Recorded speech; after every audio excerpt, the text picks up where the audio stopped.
దాంట్లో చాలా స్పష్టంగా చెప్పారు. ఇప్పుడు మేము అడుగుతున్నది కూడా మాకు రావాల్సినవి చాలా ఉన్నాయి, వాటన్నిటిని అడగటంలా మీరు ఏదైతే ఇస్తా అన్నారు, ఫస్ట్ థింగ్ మాకు గౌరవం ఇస్తా అన్నారు, ముందు మాకు ఆ గౌరవం ఇవ్వండి.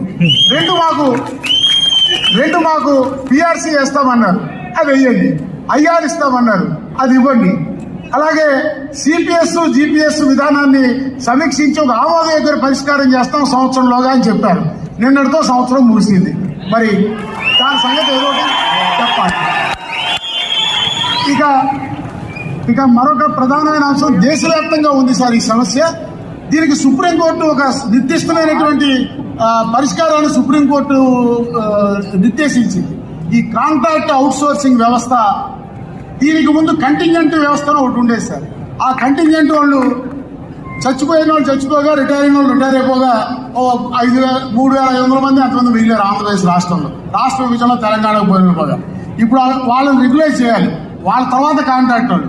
ఇప్పుడు ఆఖరికి వాళ్ళ రెగ్యులేషన్స్ అని వదిలేసి, అయ్యా మిగతా వాళ్ళకి 62 ఏళ్ళు పెంచారు కదా, మాకు కూడా 62 చేయండి సార్ మహాప్రభు అని అడుగుతున్నారు సార్. దాంట్లో ఏం అడ్డుకుందో నాకు అర్థం కావట్లా. దాన్ని ఏ చట్టం అడ్డుకుంటుంది?